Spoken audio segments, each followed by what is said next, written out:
All right, good afternoon, Montgomery County. Welcome to the Economic Recovery and Revitalization Town Hall. On behalf of County Executive Mark Elrich, I want to thank you for joining us today.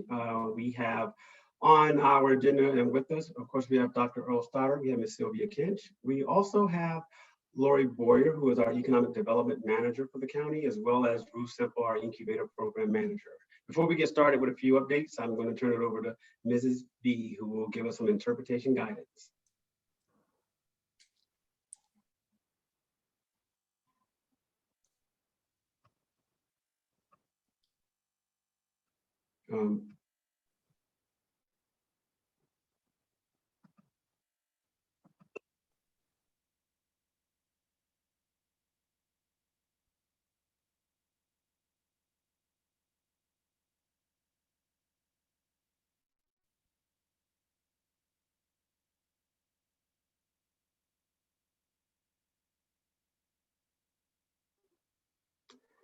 Thank you, Mrs. V. And if you did not hear her, if you're muted, if you go to your globe that is on your computer, and it will have an off in English and Spanish button. If you speak in English, you'll be fine.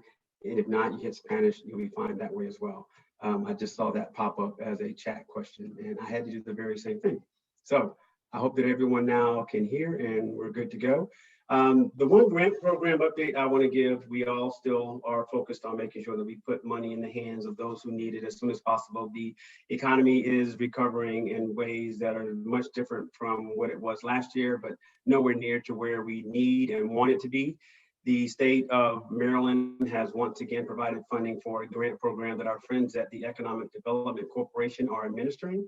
This grant program was for $3.8 million, and it is up to $10,000 once again for our restaurants in need. This program will be administered beginning the 12th of May, and applications can be submitted through the 26th of May. And the $10,000 awards will go in 3 different ways. One, it will go to those first who have been approved in a prior phase of the restaurant relief program who were not funded. That will be the first one. Second will go to anyone who did not receive prior funding in phases 1 and 2. And then the third, whatever's left over will be divided by between those who have received funding in those prior phases so that we can get that money out the door as soon as possible. There is a unique component to this particular grant program, a set aside of sorts, where at least 15% of the grant fund will be allocated to businesses who meet the following criteria. 1, does the applicant or owner have a net worth of less than $750,000? Did the applicant owner have an adjusted gross income of less than $350,000? And did the applicant have less than $6 million in assets? These proposals are what our friends at the EDC have sent to us as a county. We have not gotten through the process yet to make it official, where we have county council appropriate the funding that we receive from the state in order for us to give it to EDC to spend. So these are subject to some change, but this is what they are proposing. And you may remember that the uses of these funding have not changed, and they are applicable for working capital rent such as payroll, purchasing of equipment, infrastructure improvements, technology, purchase of PPE. And your eligibility remains the same. You still need to have a primary principal place of business in Montgomery County, in good standing with the state. And you cannot use this for something that we've already given you money to use for in the past, going back to one of the prior programs. Sole proprietors is one of the main questions that we get from these particular grant programs. And I did want to let you know that sole proprietors will be eligible as long as they do meet all the other qualifications for the grant itself. So having said all that, we will now jump into some updates from our Dr. Stoddard, who is our director of our emergency management team, and he will give us some vaccine news. Mr. Dr. Stoddard, take it away. Good afternoon, everyone, and thanks for coming back to the Economic Revitalization Town Hall.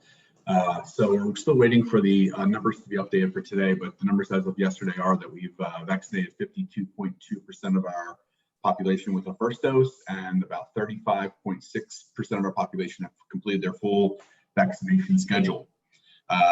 As you will have surely noted, the council did pass the updated Board of Health regulation, which those numbers become increasingly important in considering. That is when we've gotten to 50% first dose vaccination rate. That was the first phase of the Board of Health regulation plan, which allowed just about everything to go to 50%, includes some additional provisions about concessions at theaters and a few other allowances as well. The next phase will be at 60% first dose vaccination. We were at 50.4% on Monday. My guess is we're going to be about 53% when the numbers get updated for today. And obviously that's only through Thursday. So I would guess we're getting about 3.5% a week, which would say that we'd be about 3 weeks before we get to the next phase, which is 60% first dose vaccination. At which point things can go to 75% capacity across the board, and some additional restrictions are removed on other activities, I believe like outdoor smoking at smoking lounges and things like that. And then the final phase is 50% fully vaccinated, which, as an important reminder, per the CDC definition, fully vaccinated means you've completed your full vaccine schedule, either 1 dose of Johnson & Johnson or 2 doses of Pfizer or Moderna, and you've waited the necessary 2 weeks after that period has occurred. So you'll look at our dashboard, we're 35.6% now. Once that reads 50%, 2 weeks from that day is when we'll move to be fully aligned with the state of Maryland, which is pretty much 100% capacity. And obviously we'll also be following the outdoor mask guidance of the state of Maryland on that date as well. On masking, I think it's just important to recognize, so there were updates both to the CDC and the Maryland Department of Health, Maryland state guidance for face covering usage outdoors this week. So the way the Board of Health regulation reads is that the county will follow the more strict between the CDC and the Maryland Department of Health. And in this case, the CDC is a bit more strict than the Maryland Department of Health is. I know that we are working on some clarifications on sort of how to interpret some of those things, because there are some nuance to how you interpret the CDC guidelines. But essentially, if you're going to be in a group of mixed vaccination status people outdoors, a large gathering of any kind, you need to be wearing a face covering, whether you're vaccinated or not, essentially the way you read it. And so that means you can do exercising and household, walking outside, you'll need to wear a mask. If you're doing, running or riding a bike, hiking, those things. If you're in a small gathering, it's a small gathering outdoors, you cannot wear a face covering. But anytime you get into a public space where there's a large number of people gathered, outdoor dining, for example, or we often use the example of, like, for example, the Rio in Gaithersburg, where there's the long walkway. You would need it for walking, but if you were to sit in the area where there's like the concert venue, outdoor concert venue, with a bunch of people you don't know, you should be wearing a face covering in that circumstance. So we're going to put out some additional clarifying guidance on that, because I think there is some nuance to how we'll interpret it.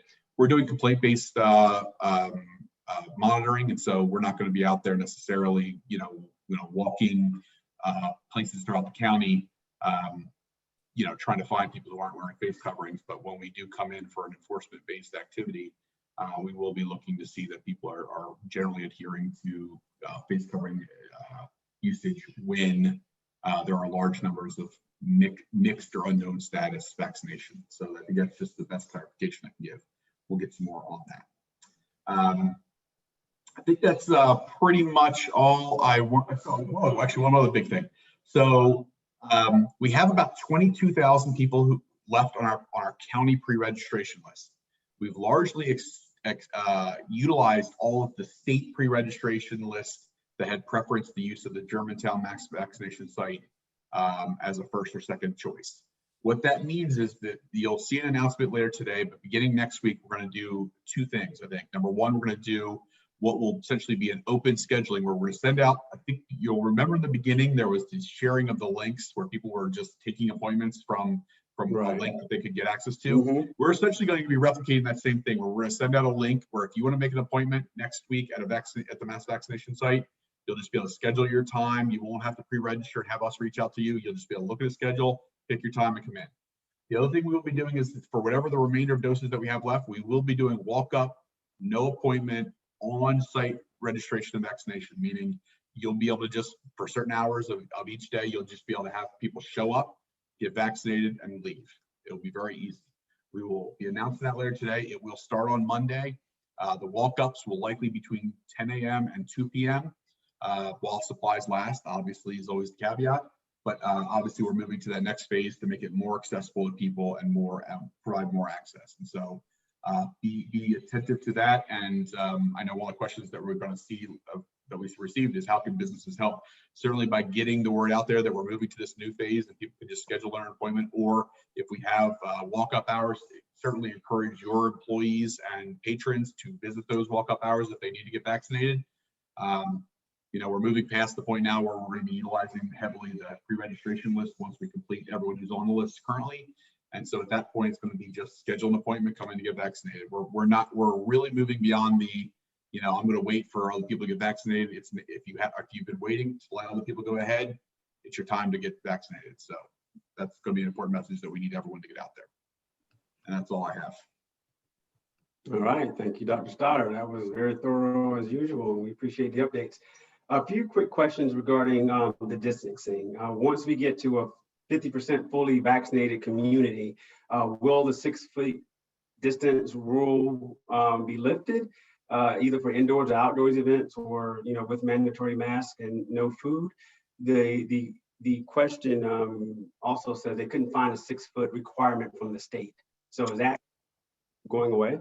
Yeah, so the 6 foot requirement is still in place for the state, with the exception of outdoor dining is the one place where it's actually been rescinded.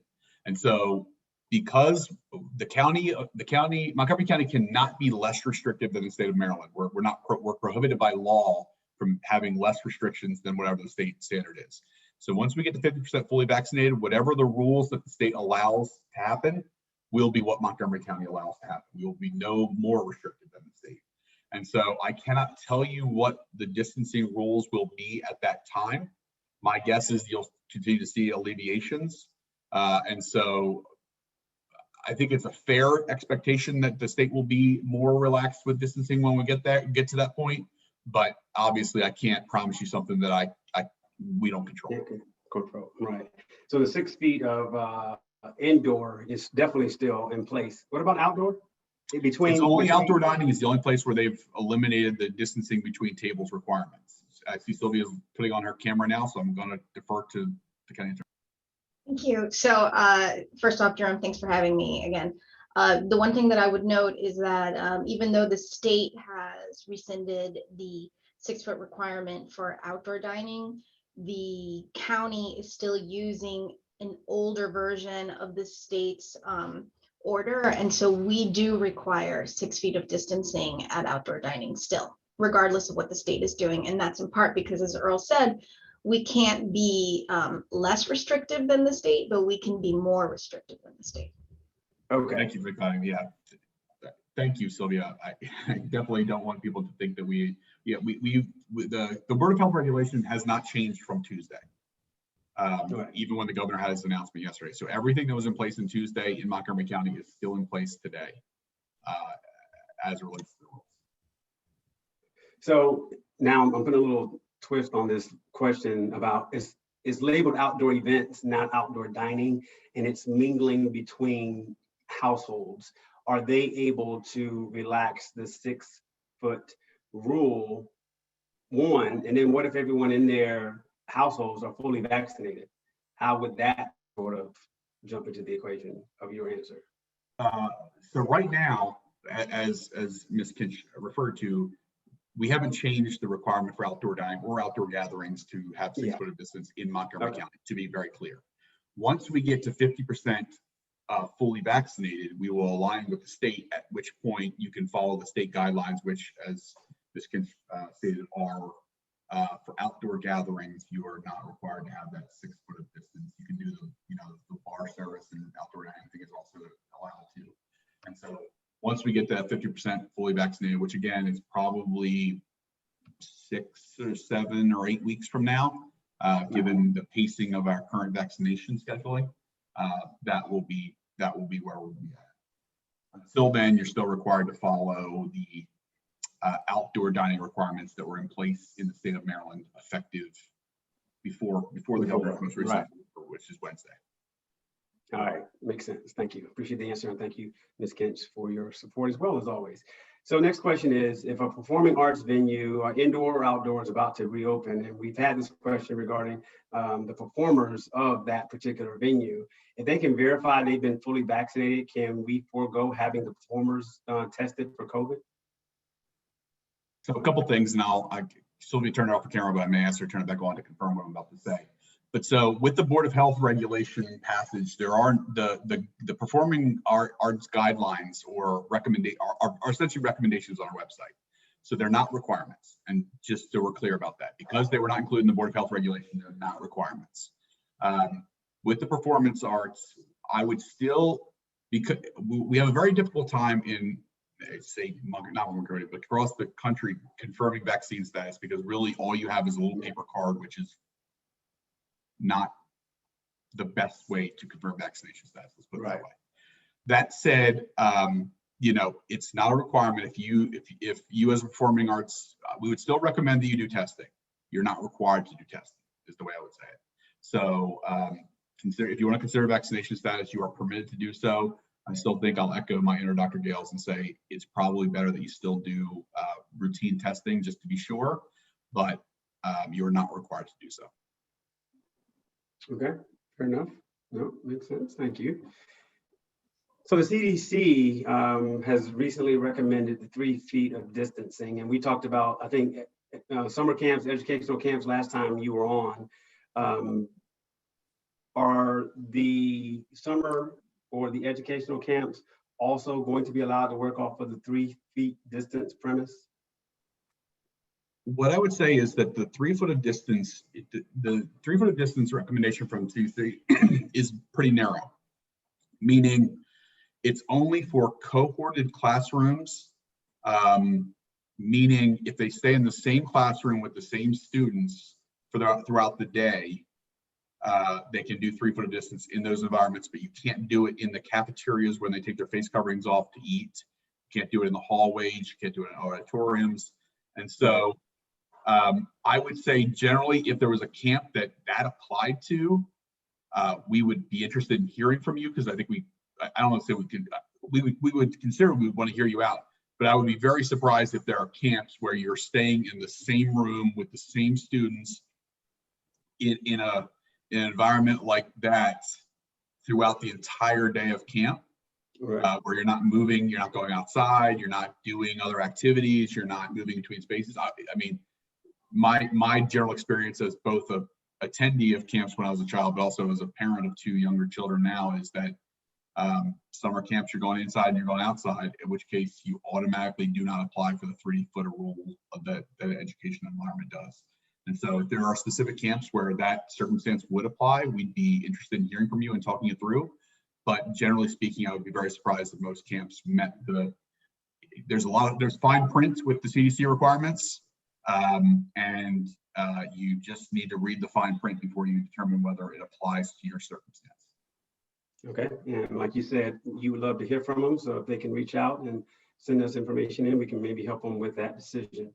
All right, the next couple of questions are for private events. What are the parameters for dancing at private events hosted in a hotel space under, this says phase 1 guidelines? So do masks need to be worn with the exception of traditional dances, father, daughter, mother, son, bride, groom? So it's more sounds like a wedding question about wearing the mask.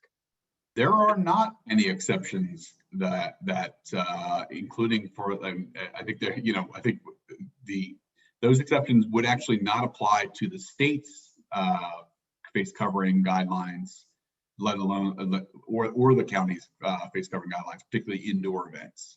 So that obviously I shouldn't say obviously, that definitely I don't think would apply in the circumstances where you're indoors and doing a hotel-based wedding, for example. So you would still be required to wear your face coverings while doing those activities. Yeah, I don't. Okay. So I don't know if you have anything else to add to that.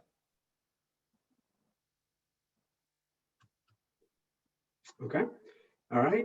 Is there a limitation on the number of people that can be seated at a table at private events?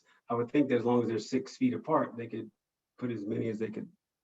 Well, it depends on the activity. So if it's let's say it's an out, so if it's indoor sit down dinner, it would still have to follow the indoor dining requirements. If it was an outdoor sit down dinner, it would still follow what was in place, as of Tuesday, where I think you need 6-foot markers between tables, and I think you're limited to 10 persons per table for those as well. And so if it's another type, I'm trying to think of like what other kind of activity where you could have people seated at a table where it's not a dinner. I don't know that we have specific restrictions on the number of people at a table when it's not a dining event. Obviously, I can't think of a circumstance where that would apply. But obviously, those limitations are largely given the fact that during dining you're taking off your face covering. So if you have other events where you're taking off your face covering for any reason, sitting at a table, you should stay limited to 10 people. I did see an addendum to the previous question about dancing. We do have specific prohibitions against dancing in certain circumstances, or particularly I think in restaurant environments. But I don't know that we have a general prohibition against dancing in all environments. And so, Sylvia, you may want to clarify that, but I think in certain events you can dance. It's just you should do so with your face coverings. And the indoor dining setting is the place where I think we have the most specific ones. Right. So food service establishments in Montgomery County already have, and food service establishments is defined as like restaurants and bars. They already have certain prohibitions against dancing that are built into their licensure. So they should continue to follow that guidance. With regards to everything else, we don't have a specific dance prohibition, but mask guidance continues to be in place. And of course, we would continue to recommend that people try to social distance between individuals who aren't of their same household. Okay. Got it. Makes sense. All right. The gathering limits have gone up recently in the increase, whether it's indoors or outdoors. Do the gathering limits include the facility staff and the number that's allowed? Yeah, so gathering limits are all persons, regardless of their participation or oversight or whatever it is in the event. They're part of the event, they're part of the gathering limits. And those are now 50 indoors and 50 outdoors. And actually, one of the questions I did see is, so the gathering limits apply to anything that does not have a specific allowance associated with it. So for example, if you're a theater and you've got 50% occupancy allowance, you don't have to, the gathering limit doesn't specifically apply to you. It's really for gatherings that are not otherwise defined by a capacity limit that's in a specific section. So I think I want to make that very clear. It's not, those are not additive or layered on top of each other restrictions. It's an either or restriction. Okay. Makes sense. This last question here before we get to questions in the chat that people have submitted is, it's kind of technical, so I'm putting Sylvia on notice. It says, in looking at the new order, I wanted to see if you could provide clarification on the amendment that went into effect this week. The Fillmore Silver Spring is a theater as defined in paragraph 8. Before the update, these could operate at 25% with no food and beverage. Paragraph 11, phase 1 of the amendment is confusing to me. 1 says gatherings are limited to 50 indoors. 2 says groups in paragraph 8 may move to 50% capacity with no food and beverage. 3 says the groups in paragraph 8 may sell and consume food and beverage. Am I correct in reading that the 50-person indoor limit does not apply to theaters and that we can sell and consume food and beverage at 25% capacity, but not at 50% capacity? So first, I can handle this one, Arla. I've got it mapped out. So first, thank you for your question, and thanks for providing music in Silver Spring and bring more bands that I like to the Fillmore. So with that said, so yes, the gathering limit does not apply to theaters because you already have your own specific percentage listed in your section. So you're allowed to have up to 50% capacity. I completely get where the confusion comes from in the order. The version of the order that you are looking at is actually not the final version. It's the one that includes the amendments, and it's the language that says you may move to 50% capacity with no food or beverage. The food or beverage provision is double bracketed, which means that it's being removed from the last order. So you can obviously you're at 50% capacity and you can sell food and beverage so long as the individuals who are eating and drinking are seated and they're not walking around or standing while they're eating. And the purpose of that is, of course, to ensure that people remain physically distanced from each other. I hope that answers your question. That was a great answer. And I hope they're watching and got that excellent information. They also had a follow-up which talked about the guidance of resources that go beyond the page. So we have a page in Montgomery County that has concerts and theaters, and then we have a link in there that sends it to a state page that says concerts and theaters. The question is, are there any other resources of information for this particular industry and area? And I am unaware, other than ours and theirs, of where we would point people if they had more clarity needed for concerts and theaters. So I'll tell you that this individual's question did cause me to take a look at our theaters page. And so there will be some substantial changes that are being made because we want to make clear that some things are now just suggestions and they aren't requirements. But in general, I think we've been looking at the SAG COVID-19 protocols for theaters. And beyond that, I don't think there's much else out there, but definitely take a look at that page. Probably by Monday, it should look rather different. Thank you. That was excellent. Appreciate it. Let's talk about some walk-up vaccinations. Will the mobile vaccination units ride through communities and offer vaccines by walk-up, and will they need to have ID in order to get those? Yeah, so we're going to be offering a bunch of new opportunities. We're actually already starting to do a couple community-based vaccinations where it's not quite the mobile vehicle, but we take brick and mortar buildings around the community, churches, other freestanding. One of the things about the vaccination effort that does need to be pointed out is one of the reasons why mobile vaccinations are more challenging is because the 15-minute observation period at the end. So if someone comes up to like a mobile van, you have to have space around it to have people sit and be monitored 15 minutes as required by the vaccination effort. So it makes it a little more challenging to just do the ice cream truck model of vaccination where you just drive to a neighborhood. But we are actually bringing in the FEMA mobile vehicle, which is essentially a freestanding. You don't need a building. You can ride around, sit up in a parking lot, set up there, and get vaccinated that way. And so the farther we get into this, the more we're going to bring it closer to people because we realize that's going to be necessary to ensure equitable access to all residents. So yes, the short answer is we've started with some of the neighborhood-based vaccinations. We are going to do some mobile vaccination efforts. We're also going to do like we said, different hours, weekends, all of the things to try and make it more convenient for people to get vaccinated. There are appointments at many of the pharmacies already, and so if we're trying to make vaccine access as easy as possible. So yes.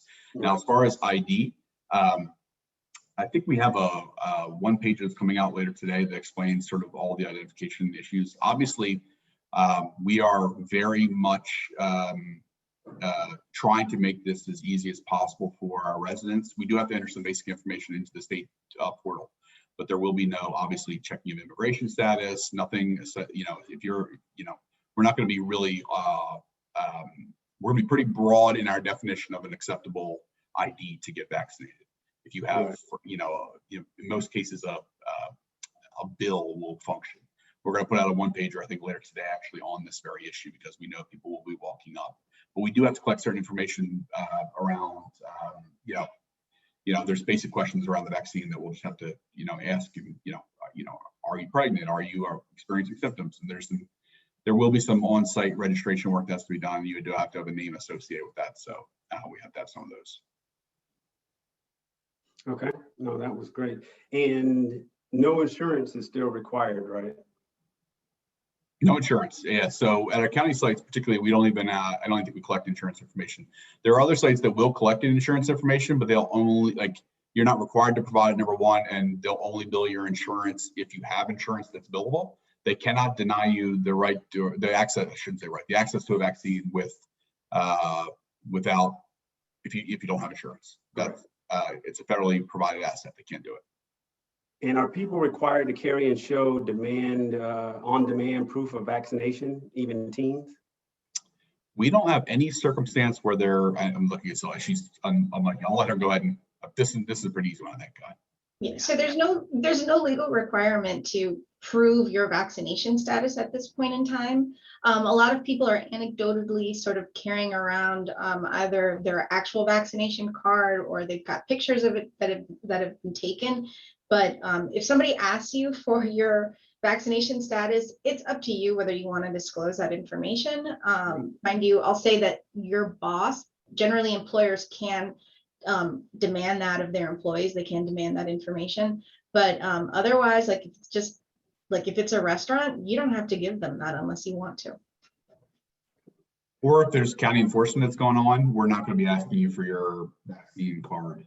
Frankly, we don't view it as a, even if we were allowed to, which we're not, we don't view it as like this hard and fast protection, confirmation of vaccine status. Okay, that one's pretty straightforward. Thank you. And also, there's also information in the chat, if you haven't seen it, posted by one of our partners about theaters for guidance that's out there. So if you need more information or some of your questions weren't answered, please take a look at it. I believe we've gone through all of the questions that we got in advance. We've gone through the questions that we received today. So there was one more I saw that came in, just will there be a multilingual site at our walk-up sites? Yes, there's multilingual staff at our walk-up sites. We also have a county language line, which, we have typically English and Spanish at every clinic, but if there's, you speak French or Amharic or something a little bit different. I mean, if we're doing, let's put it this way, if we're doing a vaccination opportunity in a neighborhood that we know has a high preponderance of a particular language, we will have that language available. If it's not, if it's just an unusual language dialect, we do have a language line service that allows us to do direct person-to-person translation in real time that we have on site. We also have, T2IL and other seeing and hearing impairment technology on site as well. There's another question from the Only Theater. Do they need to submit a separate waiver request for their summer camp and their live outdoor events this summer? Do summer camps need to submit waiver requests if they meet the published requirements? Earl? So I don't believe if you're not intending to go beyond the limits of the existing water health regulation, I don't think you need a letter of approval for a specific activity, including summer camps. If you wanted to submit this is a, I don't want to say it's a mostly informal process. If you wanted to submit jointly the requests for the camp and live performance outdoor events over the summer, you just put them in the same plan in different sections. I think that's fine. Sylvia is part of the team, as am I. Sylvia's more part of the team than I am. Typically, they meet on Tuesdays. So anything you get in, usually by close of business on Monday or so, will be reviewed for the following Tuesday, the following next morning's meeting. And then anything that sort of goes beyond where it's a pretty straightforward yes or yes, typically, they'll bring to Dr. Gales and myself for further discussion, so we can say, okay, let's ask them to do A, B, or C. But if you submit them jointly, it's fine. I don't think you need to do separate ones. And frankly, if one is going to follow the rules of the other, and you just say that, I think that we just approve one thing. Yeah, and just to be clear, I don't believe you have to submit a letter of approval for the live outdoor events. But so if you want to submit one, that's fine. The group both reviews letters of approval to make sure that they're complying with the Board of Health regulations. And I am answering it now. Thank you, Joe. It also sort of provides advice and guidance on some of the stickier questions that are out there. For instance, the can we dance here? Can we, can a person take their mask off here? So it is an option that's available for you if you want it. There we go. All right, one more here. Dr. Stoddard, you want to cover briefly the Johnson & Johnson communication myth busting versus that, since that vaccine was put on pause and is now back into circulation? Yeah, so a couple weeks ago, as we know, the Johnson & Johnson vaccine was a pause was issued related to essentially a blood clotting issue, particularly in women 18 to 50. The ACIP, which is the American, the Advisory Commission for Immunization Practice, Advisory Committee for Immunization Practices that reports to CDC and FDA, did review the data, and there were approximately, I think there were originally 6, I think it got up to 7 or 8 possible cases of blood clotting over the 7+ million doses that had been administered of Johnson & Johnson to that time frame. And what they essentially concluded is that number one, there was no conclusive evidence that it was actually the Johnson & Johnson vaccine causing it, and that the background rate of clots in women that age it was not that different. And so they couldn't confirm that, oh yes, it was a vaccine-related illness, number one. And number two, that even if it were, they decided that the risk of COVID-19 infection in the same population was greater than the risk posed by the clots that they were looking at in that population as well. And so they approved or reapproved or ended the pause, I guess you could say, of the vaccine without any additional contraindications, other than they wanted to make sure that people were aware of the potential side effect that they were looking at. And so I do think the guidance that's being included with the vaccine information sheet now does reflect that additional information. And so that pause was lifted last Friday and today. And because our clinics had already been scheduled for this week, we had 1,300 Johnson & Johnson doses left over at the mass vaccination site. Those will actually be the doses we use on Monday, because we've gotten rid of everything else we already have, and we don't get a resupply until Monday afternoon. So Monday we'll have, I think, 1,300 doses to use at the mass vaccination site. So they will be part of our first walk up. And the other 284 doses we had at the county health department level have begun to be used this week already in some of our homebound residents where it's harder to get out there twice. Right. And so yeah, we are beginning to reuse the Johnson & Johnson. That's nice because it's a 1-dose vaccine, and that goes right into that bucket of fully vaccinated much quicker. So obviously, from the perspective of the businesses, the more we can utilize some of those things, the faster we'll get to that 50% number that everyone wants to get to. And so yeah, I think we're happy that it's back on board. We're excited to use it. And I would encourage anyone who still needs to be vaccinated, if you get an opportunity for Johnson & Johnson, it's as good as the other vaccines. Okay, sounds good. Thank you. That was going to be the last one that we asked this team today. Ms. Kinch, thank you so much. Dr. Stoddard, thank you as well. The information was priceless. I think you provide a lot of clarity to the audience, and a lot of people should have better direction now that they've heard from you. So thank you for joining us today. As always, you hear every one of these, and we do appreciate your wisdom, and we never want to take that for granted. So thank you both. All right, so we're now going to talk to Lori Boyer. Hello, ma'am. She is our Economic Development Manager, and we also have Ruth Simple, who is our Incubator Program Specialist. We're going to talk to both of them about business development, and they are members of our business advancement team. Lori Boyer leads the team, and this is a team that is within the county executive office, and they are managing our incubators, as I mentioned, from Ms. Simple's title, but also using the internal county staff for value of the economic tools that we still possess, even though our EDC is our partner and they do a lot of the attraction and retention of big businesses. There's still a lot going on inside the county walls, so to speak. And so the first question, or the first thing I'll say to Ms. Boyer is, first of all, good afternoon. And then second of all, tell me about economic development and economic development fund and what's going on within the county. Sure. So, a lot of our partners, I think, are on this call today. So it's great to see everybody here. And what happened last year is the county executive strategically brought some staff who had been working in the Department of Finance down to the county executive's office and created the business advancement team. So pulled together a lot of those resources, those of us who were providing support services and economic development activities to the business community here in Montgomery County. So Jerome has asked me to talk about some of the Economic Development Fund related things that we continue to work on. I just want to give a quick highlight. So over the past year, of course, everybody on the business advancement team has been very focused on some of these COVID related programs.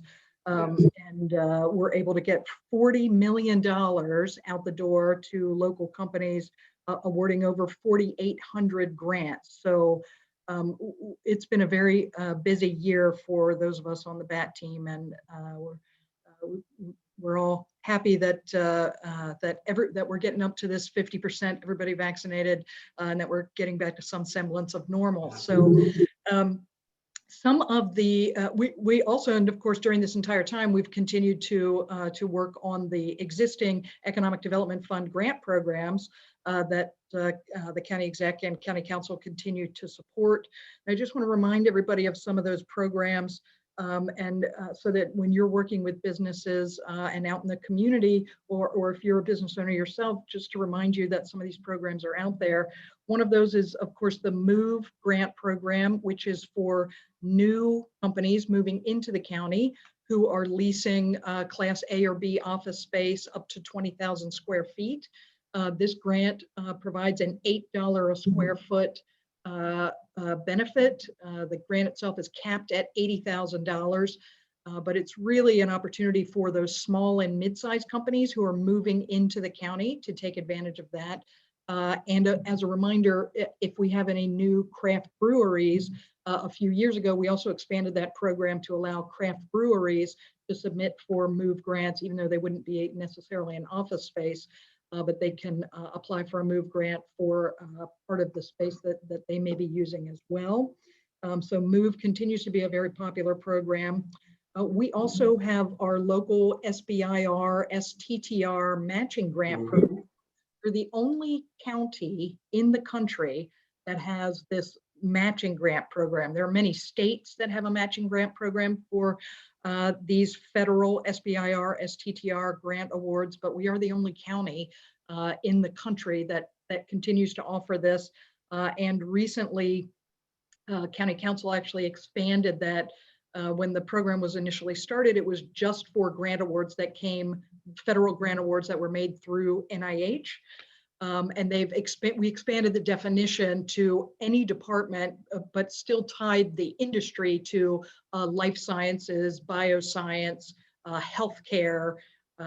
So if a company, for instance, gets an SBIR grant award from the Department of Defense to work on something, but it has a healthcare component to it, they can now apply for that local county SBIR, STTR matching grant program. And then just in general, we do have our EDF grant and loan program, which is for larger business attraction and business retention efforts for those companies who are creating jobs and making large capital expenditures here in the county to help increase the wealth for the entire community. So that's just a taste of some of the programs that are funded through the EDF that we continue to work very closely with our Department of Finance partners and our MCEDC and other local economic development partners throughout the county. Lori, that was very comprehensive and very well said. Thank you. And I feel like people are losing sight of the fact that we had pre-existing programs prior to the pandemic, and now is a great time to jump back into those programs for those who need that assistance so they can help get back on their feet faster. You mentioned the $40 million that the business advancement team had helped, infuse into the community. Let's be clear, you had to create the program, process it, administer it, and with help from the finance department, distribute the funds out. So this was not a process that the county just had sitting on a shelf that we just dusted off. It was a newly created, and it took a lot of work, and the countless number of hours and time from yourself, your colleagues, and your staff should never be underestimated. So from all of us who were on the other side of getting that money out, we thank you for you and your hard work, for sure. Thanks. I also like to point out to people that the EDF fund generally is funded at about $2.5 million annually. So for us to then deal with $40 million was also, we were ramping up in many different ways. So thank you for that. Yes. We'll call it the pandemic experience and put it Hopefully put it behind us and learn from it and move on. Right. Good afternoon, Mrs. Simple. Good afternoon, Mr. Fletcher. How are you doing? I'm doing well, thank you. Thank you for joining us. So as the subject matter expert for our incubators in the county, I know that a lot has gone on with those since I've been here, whether it's the ones that we own and operate, the ones that we contract and operate, but I understand that the county executive has a new vision that you are sort of spearheading going forward, and it began with a budget request for fiscal year 22. So what's going on? Yes, thank you so very much. And speaking of, grant programs and getting money rolling out the door, while we were all very busy working on that, our incubator companies are also very busy. I like to remind folks and let them know that the incubators remained open during the pandemic. They never closed. During this period of time, we've had some nice successes within our incubator program. We currently have 60 companies in our portfolio. We've had 2 graduations recently, 12 new companies, 4 expansions within the facility. We've had a couple of our companies recently raising funds. We've had $55 million raised internally within our incubators, and a couple of our graduates have recently raised over $130 million. So good things are happening in the incubators, which I always say. However, when we're in a period of focused economic revitalization, one of our goals is to level up the entire incubator program in the county, bring in some new resources, retool our incubator program in this post-pandemic era. So you're right, we did go to county council and we requested some funds to bring some new resources, new life, new energy, and increased activity and revitalization to our incubator program. So I welcome input from our partners who are here on the call. Some of you are very familiar with our program. If you're not, reach out and we'll get in touch and we can talk about what we're doing. But the incubators are exciting. They offer a lot, and they're going to be offering a whole lot more to new businesses that are looking to start and grow, both in the technology sector and also the non-technology sector. And we're going to particularly focus on those small businesses who are from underserved communities who might need to have a little bit more support to get themselves up and going. So we'll be rolling out some new programming here in short order. That does sound exciting, and thank you very much. Thank you. I've been here for 2 years, and I've heard the executive talk about the vision that he has for our incubator system, and it's good that we are actually putting the resources behind the effort so that we can mirror some of the other locations throughout the country who have had success in those programs.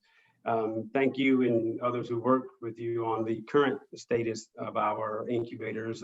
I believe that we've had a lot of success. There's been a lot of good success stories in some of the newspapers where Montgomery County has shown that its support of that sort of driving business development at the ground level has been very impactful to Montgomery County and the region, to be honest. Okay, one question for you guys that I think we may all tag team to answer. The question is, what business restart and startup programs do you offer for county residents?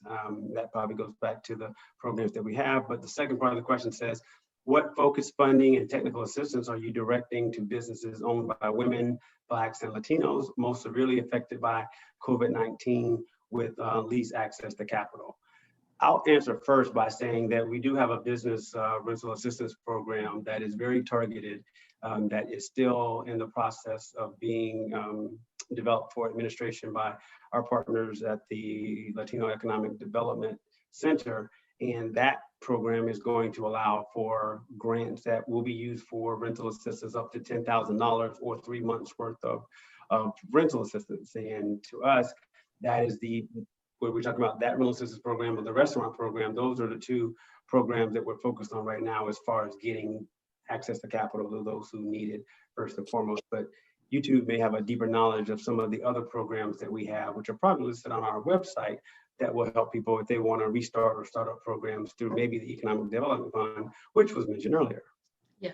So Jerome, I'll just one item on the small business rental assistance. That's targeted to businesses who have $500,000 or less in revenues. So we really are targeting small businesses with that program. And the target date for the application period for that LEDC is targeting for us is the week of May 17th.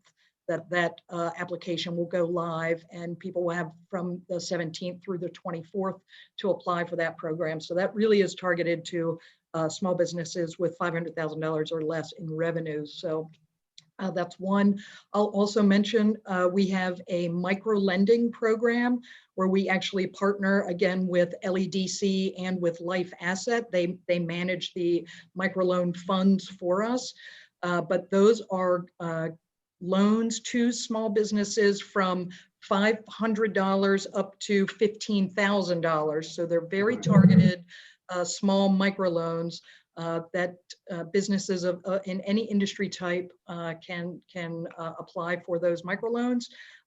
Generally speaking, those loans are used for capital, like a mechanic needs to buy a truck, or a caterer buys a new stove with it, or whatever it might be. So they're very not really used for operating expenses, for normal ongoing operating expenses, but for very specific capital purposes.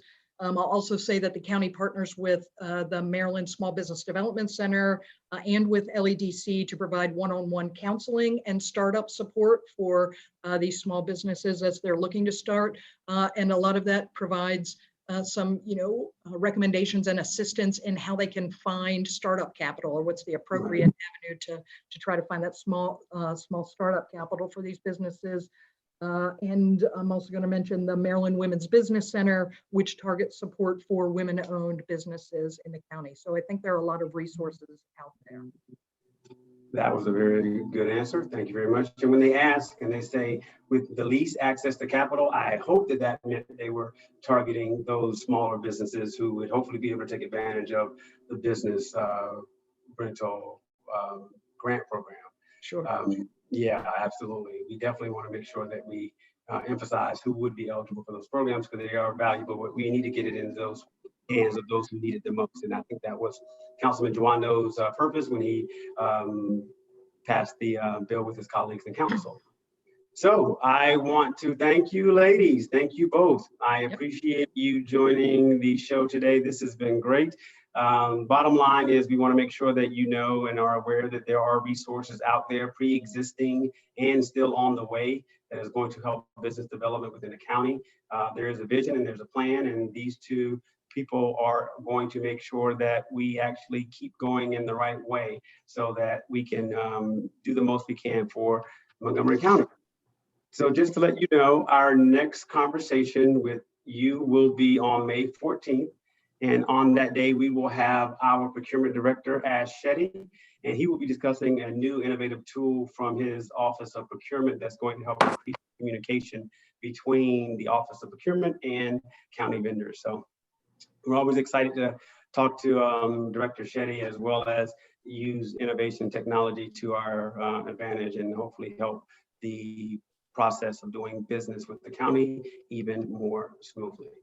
So I want to thank everyone for attending today. Thank you to our guests. Appreciate you tuning in. Thank you. Everyone, stay safe, be safe, and we will see you next time. Thank you all. Thanks for having us. Thank you.